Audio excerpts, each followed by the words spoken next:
Hi అండి, welcome back to our channel Sravanthi vlogs and cookings. ఈరోజు ఈ వీడియోలో నేను మీకు క్యాటరింగ్ స్టైల్లో బెండకాయ పులుసు ఎలా ప్రిపేర్ చేసుకోవాలో చూపిస్తున్నానండి. మనం బయట హోటల్స్కి వెళ్ళినప్పుడు అట్లాంటి టైంలో మనకి సర్వ్ చేస్తారు కదా, కారంగా ఉండేటువంటి బెండకాయ పులుసు చాలా ఈజీ ప్రాసెస్లో ఎలా చేసుకోవాలో చూపిస్తున్నాను, చూసి నేర్చుకోండి. ఫస్ట్ అయితే స్టవ్ వెలిగించి ప్యాన్ పెట్టుకుందాము. ప్యాన్ బాగా హీట్ అయిన తర్వాత నూనె వేసుకున్నామండి. నూనె అనేది కొంచెం ఎక్కువగానే పడుతుంది. నూనె వేడెక్కిన తర్వాత ఎండుమిరపకాయలు, కొంచెం ఆవాలు, కొద్దిగా జీలకర్ర, ఇవి మూడు వేసుకునేసేసి వీటిని బాగా చిట్టుపట్టమనేటట్టుగా వేపుకుందాం. ఇవి వేగిన తర్వాత సన్నగా కట్ చేసి పెట్టుకున్నటువంటి ఉల్లిపాయ ముక్కలు తీసుకుందాం. అంటే నేనైతే ఇక్కడ మీడియం సైజువి 2 ఉల్లిపాయలు తీసుకున్నాను. ఇవి కొంచెం ఫ్రై అవుతున్నప్పుడే కొద్దిగా చింతపండు అనేది నానబెట్టుకున్నానండి. చిన్న నిమ్మకాయ సైజు అంత చింతపండు అయితే సరిపోతుంది. మీడియం సైజువి 2 టమోటాలు చిన్న చిన్న ముక్కలుగా కట్ చేసుకున్నాను. మనకి ఎంత క్వాంటిటీ కావాలో అనే దాన్ని బట్టి బెండకాయలు అనేవి కట్ చేసుకోవాలి. ఇవన్నీ కూడా మంచిగా ఆయిల్లో ఫ్రై చేసేసుకుందాం. వీటన్నిటిని కూడా బాగా ఒక 2-3 నిమిషాల పాటు మంచిగా ఫ్రై చేసుకోవాలి. ఇలా ఫ్రై చేసుకుంటున్నప్పుడే టేస్ట్కి తగ్గట్లుగా సాల్ట్ వేసుకొని కొంచెం పసుపు,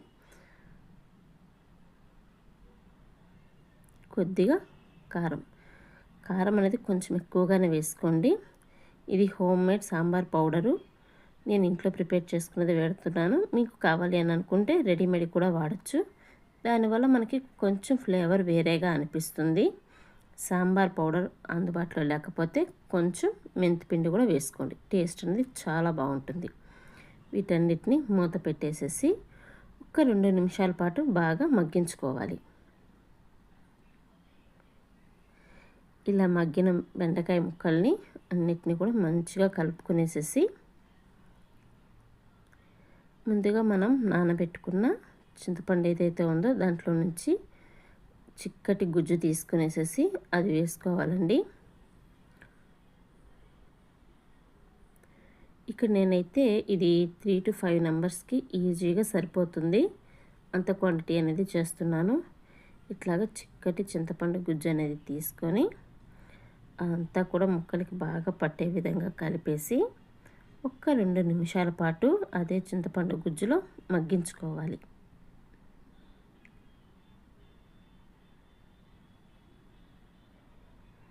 ఇలా మంచిగా మగ్గిన తర్వాత మనకి పులుసు ఎంత క్వాంటిటీ కావాలో అంత క్వాంటిటీ నీళ్ళు అనేది వేసుకోవాలండి.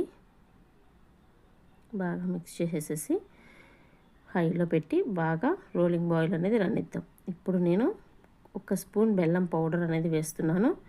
మీకు చక్కెర అందుబాటులో ఉంటే చక్కెర, లేకుంటే చిన్న సైజు బెల్లం ముక్క అయినా సరే వేసుకోవచ్చు.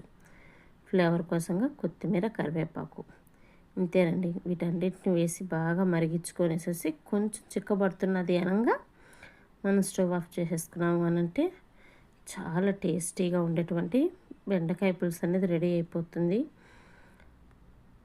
చాలా సింపుల్గా చేసేసుకోవచ్చు, చాలా చాలా టేస్టీగా ఉంటుంది.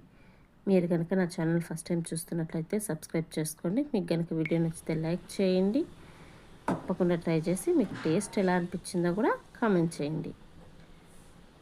అంతేనండి, చాలా చాలా టేస్టీగా సింపుల్గా రెడీ అయిపోయింది. Thank you for watching.